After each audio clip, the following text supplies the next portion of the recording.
104.5 The Team presents Armen and Levack. We have been excited for this one all day, man. This is cool. NBC Sports and Golf Channel's Gil Capps joining us now. He's in Augusta. Gil, you wrote an amazing book, and I want to get to that in 2 minutes. But first things first, Gil, you've covered over 400 different golf tournaments. What is it about the Masters? What is it about Augusta, Gil, that's just so different?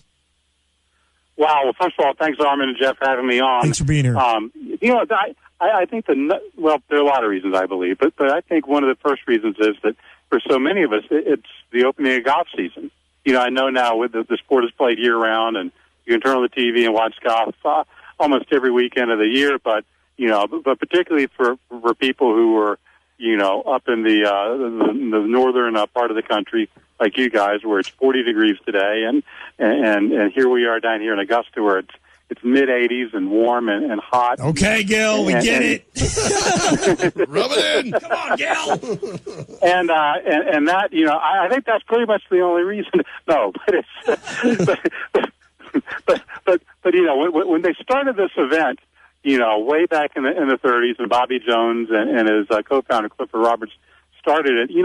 It's odd because this was just going to be an invitational event for their friends. It was going to give much needed PR to the club, which was opening in the depths of the Great Depression, and it was kind of player first and player friendly. A lot of things that are done now in the world of golf were done first here at Augusta National, and slowly but surely it grew from this little invitational to one of the major championships, and the first major championship, and really the major championship.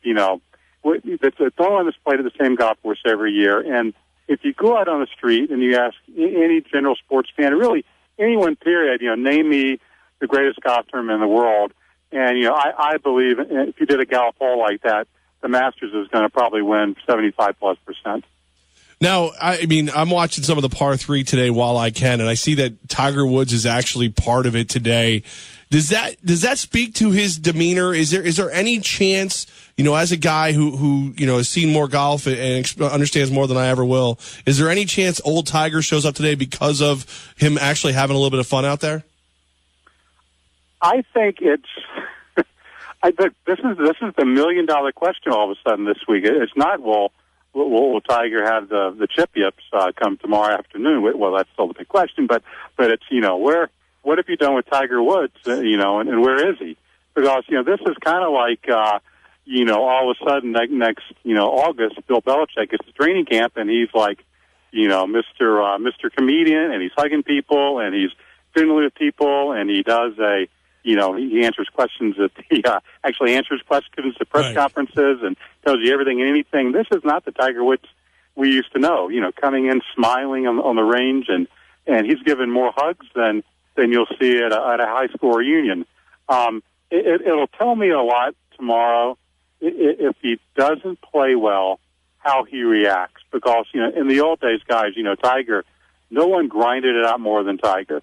And, even if he wasn't playing well, every shot mattered and everything counted. And if it's tomorrow and he's not playing well and you kind of get the don't care sense from him, that'll be a big red flag to me. But off the golf course, personally, I hope he's happy, because Tiger has been through so much, and we all have bumps in the road and mistakes in our lives. And Tiger was raised in a very different way than most of us were raised, and it's probably he's a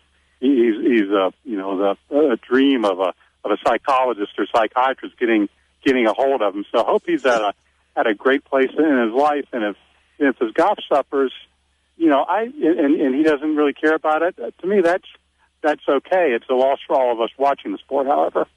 NBC Sports and Golf Channel's Gil Capps with Armen and Levack on the team, author of The Magnificent Masters, Jack Nicklaus, Johnny Miller, Tom Weiskopf, and the 1975 cliffhanger at Augusta. For the first time ever, the story of the 1975 Masters is told, now available in paperback, celebrating the 40th anniversary of one of the greatest golf tournaments ever. And, obviously, Gil, you wrote a whole book about it. It's hard to answer in just one question, but that 1975 Masters, what was it about it that really shaped the way that we still remember and view the Masters to this day? Well, we remember it for a couple of reasons, and I'm going to circle back to kind of start answering even more of your first question, what makes the Masters so special, and the fact that year, 1975, on Sunday afternoon, you had the three best players in the game of golf at that time. You had Jack Nicklaus, Johnny Miller, and Tom Weiskopf, and these were the guys who they had the most horsepower of anybody in the game. They were the hottest players of the game, and it's any time in sports when that script can be written and you get the two best teams, in the Super Bowl or in the four best teams in the Final Four, it makes those extra special, and that's what happened. That Sunday afternoon, and really the only time in the modern era that you had the three best players going at it. And then what happened that Sunday afternoon? The fact that, they all played great. It was back and forth, shown in a way by CBS that still to this day is regarded as one of the, was still to this day the third greatest Masters of all time, and shown in a way that really set the standard for how golf is televised. But then there on that 16th hole, and I'll give the whole thing away for people who don't remember that Masters, but when Jack Nicklaus makes this 40-foot putt up the hill, and Weiskopf and Miller are standing back on the tee at 16, it's a putt that, and you'll see this week the 16th green here at Augusta. It's a putt that nobody ever makes, and it's a putt that you're going to three-putt it 100 times more than you are going to make it. And so when Jack makes this putt, the only bad swing really anybody had the all day was the next shot by Weiskopf, who watched, this guy in front of him who he'd been chasing his entire career, Weiskopf being the first next Nicklaus, and Tom kind of chunks it and makes bogey, and it allows Jack to win and Jack to really reassert his dominance over the sport, and really was the end of the careers for Weiskopf and Miller. They would never kind of challenge Jack as being the best player in the game. NBC Sports and Golf Channel's Gil Capps, author of The Magnificent Masters, now available in paperback, celebrating the 40th anniversary of one of the golf's greatest tournaments, man. Gil, as people are starting to watch golf more and more, I think, and pay more attention to it, who would be the three that you could do modern age who might even come close to comparing to these three? Like, let's say Masters Sundays comes down to an ending that you find comparable to what you wrote about in your book. Who would be the three golfers that would be in it? Wow, this week, that's a good question. I guess you would probably have to say, Rory McIlroy would be number one. Probably Adam Scott, even though he hasn't played as well recently, would be number two. Number three, maybe either Bubba Watson, or Dustin Johnson. The difference being with all those is in 1975, these guys, these three guys had already won major championships, that already had won, double-digit PGA Tour events, and were really head and shoulders above everybody else. Golf in this day and age, things are different. The equipment's different. The fields are, I think, deeper and more talented. Not necessarily because they're all better golfers, but because of the equipment and the course conditions. And goodness, one of the things, it's funny, guys, your yardage books.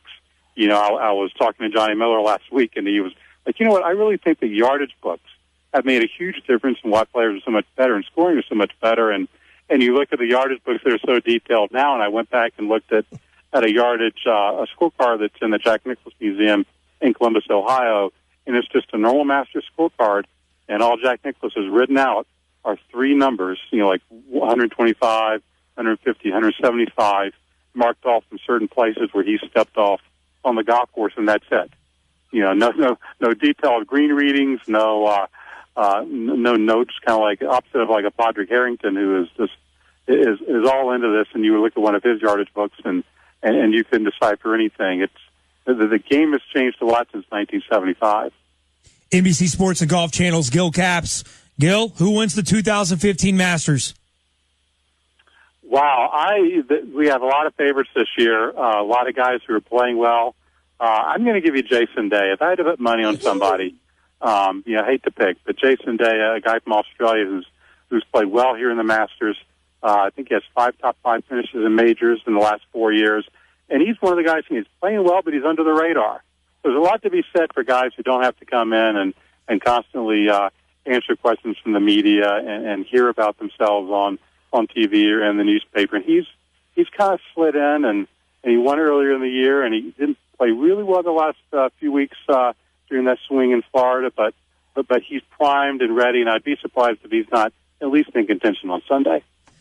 Gil Capps of NBC Sports and Golf Channel. And I tell you, Gil, we have got numerous tweets and Facebook comments just during this 5-minute interview about how great this is. And my follow-up to that is, if you like what Gil has to say, you should go get his book. Dang right. The Magnificent Masters. For the first time ever, the story of the 1975 Masters is told. The 3 best golfers of the time playing on the best course, culminating in one of the best finishes in the game's history. Now in paperback, celebrating the 40th anniversary of one of golf's greatest tournaments, the Magnificent Masters, in stores, available anywhere, online, ebook, audiobook. Gil, enjoy the Masters this year. Enjoy Augusta. And thank you so much for spending time with us today. This is really cool.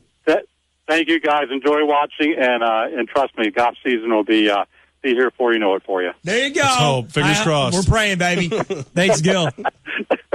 Thanks, guys. Bye-bye. There he goes, Gil Capps. Man, he knows his stuff, too. He really does, and he knows how to really just twist the knife of, it's really cold where you are. Yeah. In a nice way, though. Yeah, in a nice way. Right. I like how he started the interview like, well, guys, it sucks to be you. It's great to be me. Glad you had me on today.